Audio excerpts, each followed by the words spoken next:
In this video, you're going to learn how to play the Stonewall setup. Now, the nice thing about the Stonewall is you can play it with both white and with black. I'll show you how. Let's jump into it. So the Stonewall with white starts with the Queen's Pawn d4. Now, your next few moves will look something like this. Let's say black just develops naturally and doesn't play things like c5, which immediately challenge your center. Let's say black plays d5. You play e3, and I know this blocks in your bishop, but bear with me for a second. Your next move is going to be bishop to d3. And the setup with bishop d3 is to prevent the bishop from developing naturally out to f5. Now, normally you're going to get something like e6. At this point, I recommend you actually play knight d2. This move is strange, but you're trying to prevent black from ever getting control of the e4 square. Black develops with their bishop, you now play f4. So all of these pawns will end up on the same color square in the center of the board. Let's say castles, knight f3, and now if black plays just random move, let's say knight c6, you conclude, I should say, your setup, and you're ready to castle. Now, the next step of a perfect Stonewall will look something like this. You're going to put the knight into the center of the board where it is supported by both of the pawns that you pushed, and then you have this very nice attacking idea, rook up and over with pressure on h7, and the queen will come there in the future, and you have a devastating kingside attack brewing. This is the perfect Stonewall, and I figured that I would start out with this so you just see the true nature and devastating effect that this opening has. Now let's start filling in the gaps, okay? Let's have black challenge our setup just a little bit. Beginning with right around even here. Let's say after bishop d3, your opponent plays knight c6. At this point, you do not need to play knight d2.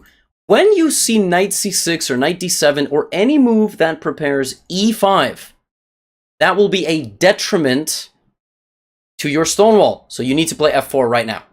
Otherwise, your opponent's going to go e5, and we're not going to get our Stonewall. This is just not a good position, right? So you see any move preparing e5, you need to go f4, okay?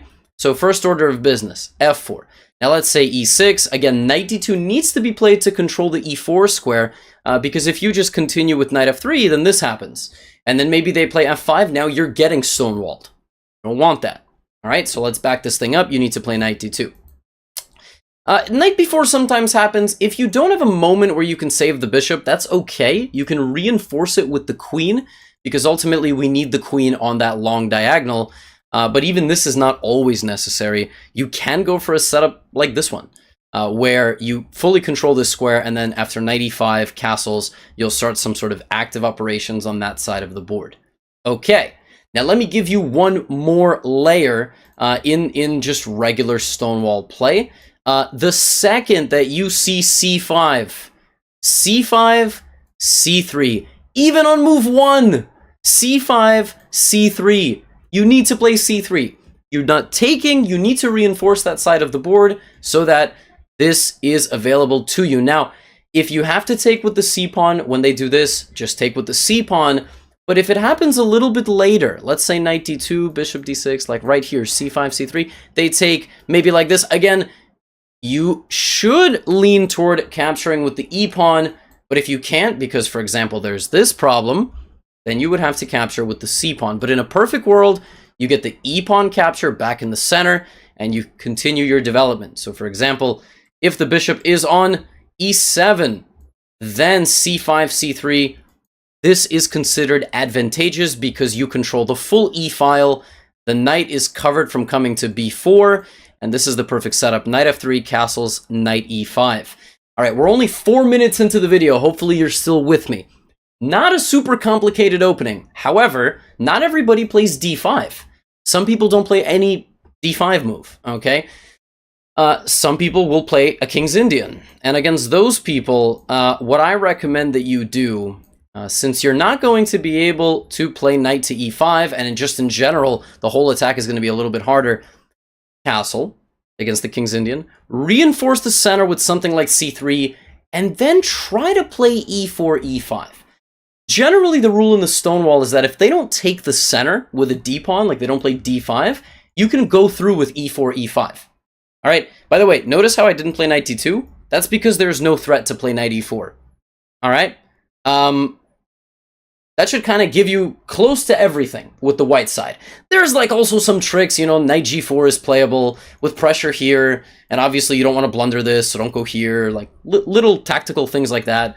I've seen also some disasters like this, and here students play bishop d3, and that's a disaster because this.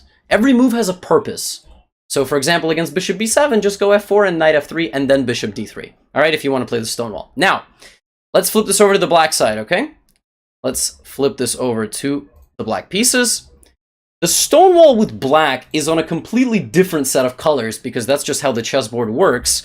So you can only play it against d4, c4, knight f3, and those setups. If your opponent plays a king's pawn, there is no Stonewall. You can go check out my Caro Kann video in 10 minutes or less.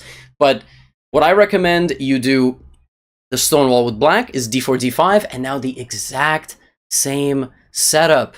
So if they play Queen's Gambit, e6, knight f3, c6, and f5. Now, with black, I recommend you do the 4 pawns first. If you wait, all right, if you wait, they have e4, you're never going to get your Stonewall. So with black, I recommend trying to play f5 as quickly as possible. If you really want to, you can get exotic and play it as early as move 3. And then after you finish all of that, you play knight f6 and bishop d6 and then get castled. With black, you play the knight out first. It's better for protection of your king.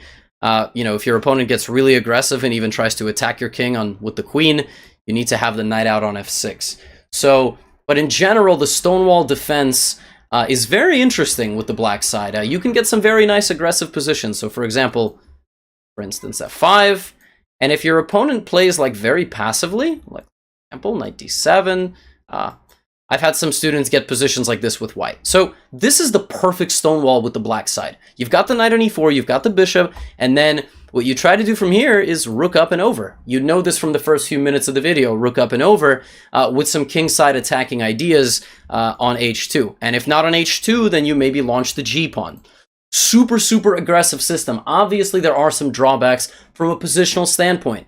With black, your c8 bishop isn't happy. All right, when you play the white side of a Stonewall, well, this bishop's not happy, but that bishop can maybe develop to the queen side. All right, that bishop has a little bit of a slow start, but can get involved in the game at a later time when obviously things settle down and you know maybe your attack doesn't completely destroy your opponent right away. But this is how you play the Stonewall setup, and you play it again with the black side against just about anything. If you want to play it against c4, you just need to play e6 and then d5. We've only done about 8 minutes of this video, but go give it a shot.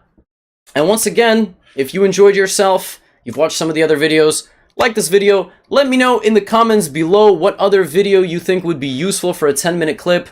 Or, I don't know, let me know what your favorite kind of smoothie is. All right? I'll see you in the next video.